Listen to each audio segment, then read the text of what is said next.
Koh-Lanta, le combat des héros, Yassin éliminé par ses anciens amis, Pascal et Javier.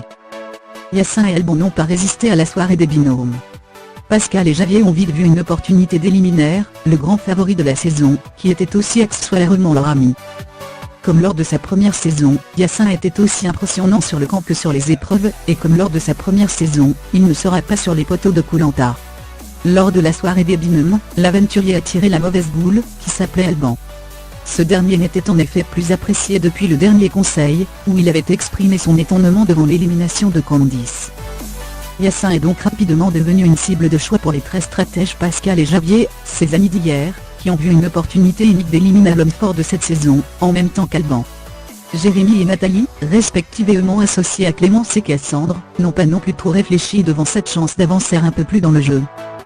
Il ne restait à Yassin et Alban qu'un mince espoir, celui de remporter l'épreuve d'immunité. Très stressé depuis l'annonce des binômes, Yassin n'a malheureusement pas su ménager le pauvre Alban. À cause d'un coup de vent, le duo a dû tomber sa boule sur une épreuve d'équilibre, en même temps que celle de Jérémy, Clémence, Cassandre et Nathalie, laissant Pascal et Javier victorieux.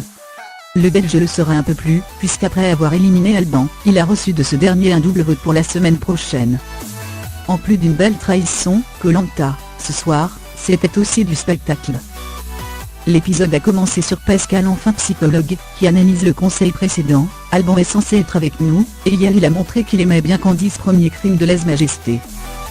Il a poursuivi sur le deuxième crime de lèse-majesté de la soirée. Attention, ça vaut des points, Yassin, l'erreur qu'il a faite, c'est de m'avoir dit de me taire. Et oui, parce que non seulement Pascal ne se tait jamais, mais en plus, il est susceptible. Clémence nous a fait rêver avec un sourire ravissant, peuplé de boue. Nathalie a profité de l'épreuve de la boue pour toucher le corps de Cassandre partout, et elle était ravie. Cassandre lui a rendu l'appareil. À sa façon, c'est toi la spécialiste des colliers, tu en as trouvé un faux, c'est déjà ça. Cassandre, oui, elle était très en forme, a passé une nuit sous la pluie. Donc elle a mis ses lunettes de piscine pour veiller sur le feu. Pascal a montré qu'il avait une définition bizarre de haut la main. On a gagné haut la main, comprendre, on a été, à 2 secondes près, les derniers à perdre. La finale du combat des héros à base de Nathalie, Javier, vous la voyez? Nous, après l'élimination de Dylan, Candice et Yassin, on la voit de plus en plus. L'instant gênant du jour. On hésite entre le moment où Javier racle son maillot de bain pour en évacuer la boue, et celui où Nathalie sort ses seins, dans le même but. La faute du français du jour, par Pascal. Alban, tu entraînes dans ta chute Yassin, qui lui aussi n'était pas l'aventurier que je pensais qu'il soit. Amen.